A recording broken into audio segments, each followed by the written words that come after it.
Let me make my argument Islam first. had no right to make those military excursions listen. and force people to convert. Am I allowed to make my argument? Now with the Yazidi in Iraq. Am I allowed to make my argument first? Oh, yeah, you can make. Good.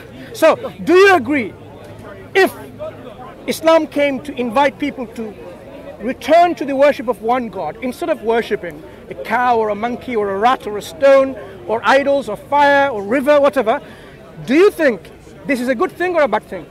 If it was an invitation and not a military excursion, then obviously, you know, choice. But I don't think it was an invitation. I think there was a lot of genocide and destruction of cultures throughout the Middle East and North Africa. So invitation is okay? Huh? So invitation is okay. Inviting a whole civilization. Yes, theoretically it would be okay. You'll be fine. Perfectly fine. So how did Islam spread to those countries? Start with Mesopotamia. Military conquest. Start with the massacre of the Jews of Medina. It was military conquest. Slow down. Mesopotamia. Start with Mesopotamia. So Islam went to which country in Mesopotamia and it invaded? Yes. Give me the names and dates. Oh my God! Now we're going to start going into exact minute details. Yes. No one. Excuse me. What's interesting is we shouldn't be waffling, right? You shouldn't be waffling. It's hard when it comes to history of Muhammad the Prophet, just excuse came to the me. region and everyone just went on their knees and said, "This is right." My friend, what's your name? I'm sure there was a military conquest, What's your name? forced sexual slavery. What's your name? Shazad. Shazad. I'm Mansur, right? Huh? Now, Shazad, tell me, when Islam came to Mesopotamia, which country in Mesopotamia, now as we know by country, because Mesopotamia is no longer Mesopotamia, it has modern names. So in the 7th century, when Islam arrived to those countries, okay, so name them, date them, and how were they being invaded with a military destruction as you portray. Go ahead. We are all listening. After the death of Muhammad, in which the vast majority of the Arabian Peninsula was now subjugated under Islam, subsequent caliphs came and continued with a process of invasion of the region, in which, so for example, the Christians of Syria and Egypt became minorities in that region, as the rest of the population was subjugated up to Islam. And in Persia, for example, Iran, Zoroastrianism ceased to remain so you mentioned some countries. Religion. Okay, and Persia. Those who remained Zoroastrian had to take refuge in India. Let's go back. So Syria. So in Syria, you claim there was an invasion, destruction, and of people and genocide. Yep. So now tell me, which historians? Slow down. Which historians, who are academic historians, have mentioned a genocide of the local population, whether they were Christians or otherwise, when the Muslims went to Syria and it annihilated them. It invaded the country first of all. Yep. We didn't invite them because you were disagreeing with that. You said no invitation. I don't think that any historian slow down.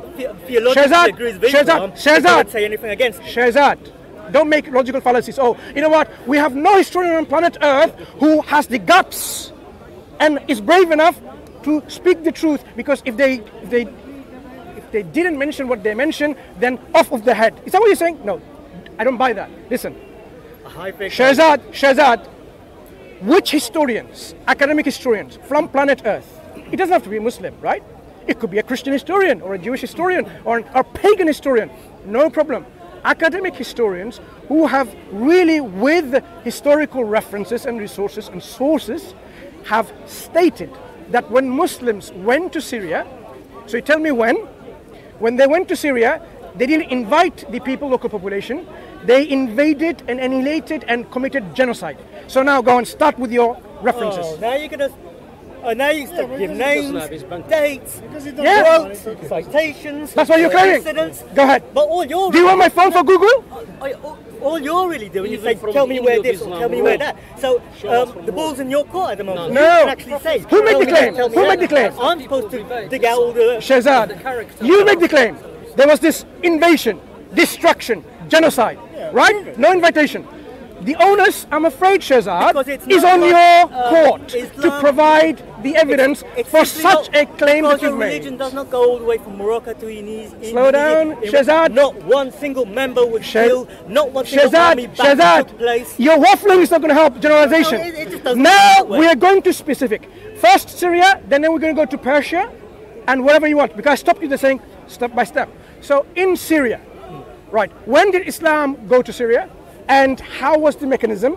And start naming the historians. Go ahead. If you don't know, why don't you go to British Library? Is open today? Do some research and learning. Yeah. Come back next week or the week after. Don't worry.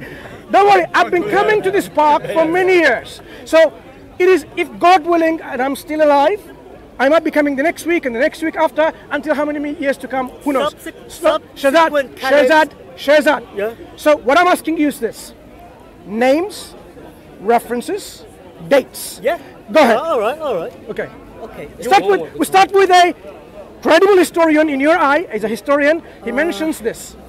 So, do you want me to come back next week and give you? Yes. Yeah, no problem. Yeah. That's fine. That's probably fair, isn't it? Because I don't want to put you on the spot, because we don't expect everyone to know the references on the spot. Yeah. So now we'll start with Syria, and we'll hopefully have meaningful discussions subsequently in many weeks to come, God willing, right? We'll have a very learning experience in these discussions. So where the claims you made, just to make it clear, Islam went and invaded these countries, committed genocide, destroyed their civilization. I think the case of Zoroastrianism in Persia is... You mentioned Syria. So let's start with Syria, because it's quite interesting, because I have been to Syria, I've lived with the people, and I have seen a lot of signs of the civilization of the past which are still there. Yes. They may not be practiced, that's another thing. He's Iranian, he's still alive. Yeah.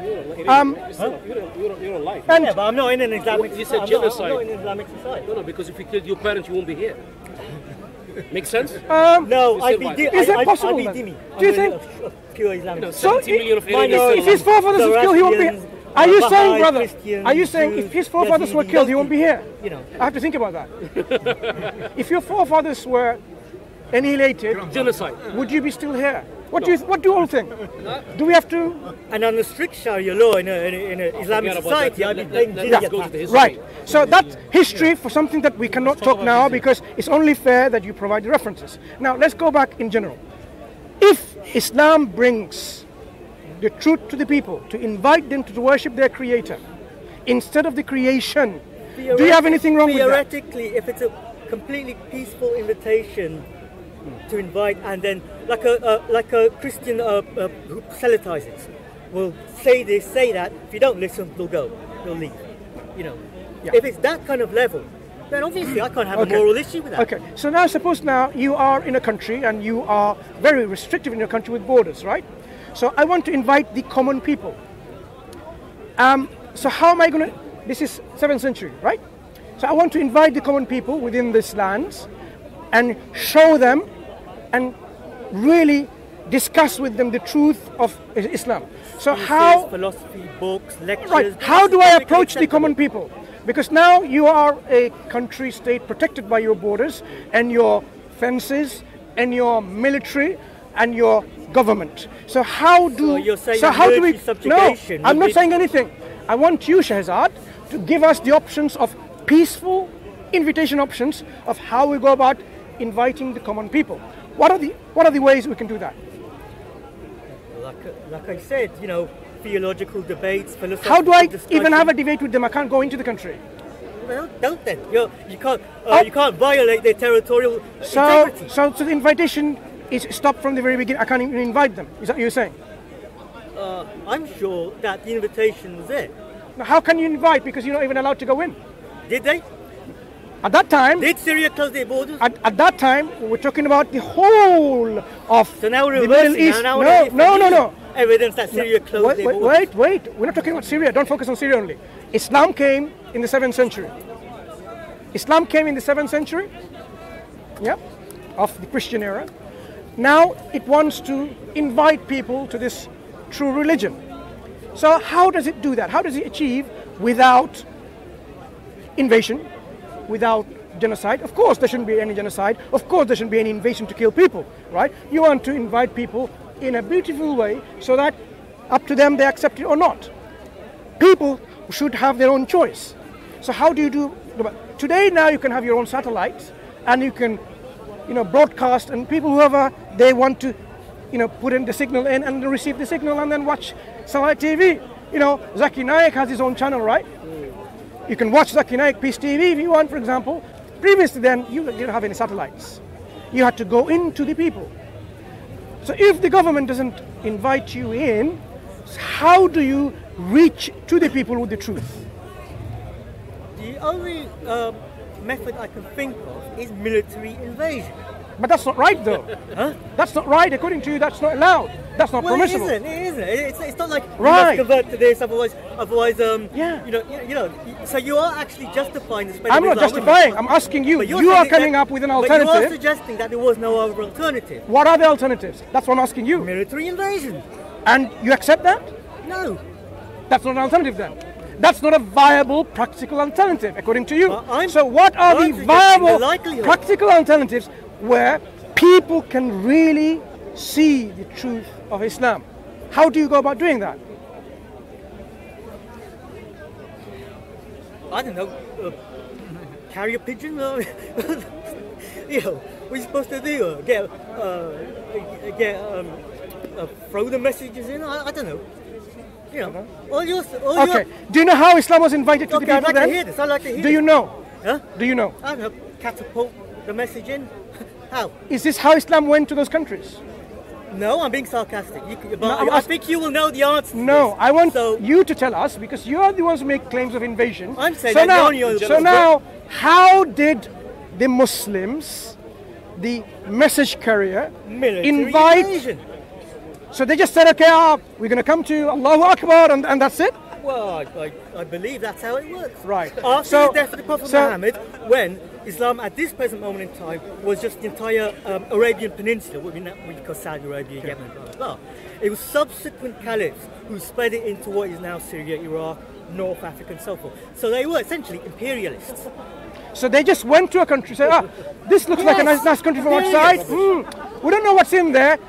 There might be people in there. There So was a let's lot go of there. it, there were a lot of things in Shahzad, there. slow down. War booty, sex slaves, Shahzad, possibly slow down, slow down. jizya tax. Let's imagine. What about Christians? You know, How they the- invite the Yeah, people? exactly. The So prestige let's of understand land, that. Conquest. So let's understand this. So now the Muslim army is in the border of a country, which could be Egypt or Syria or Iran, and they're thinking, it doesn't look like it's just a barren land, must be people living there, so you need to invite the people to Islam. And how about going there is, okay, take our swords, Allahu Akbar, and then just go and, destroy everything, and then say, you find everyone's destroyed and you no one to invite Islam to. Is that what I do happened? think that Prophet Muhammad Is this how it happened? you had a very good incentive for his soldiers. A lot of his soldiers for what we died for.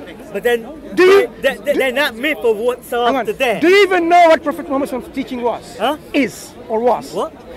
Name me some of the teachings of Prophet Muhammad sallallahu alaihi wasallam that you agree with.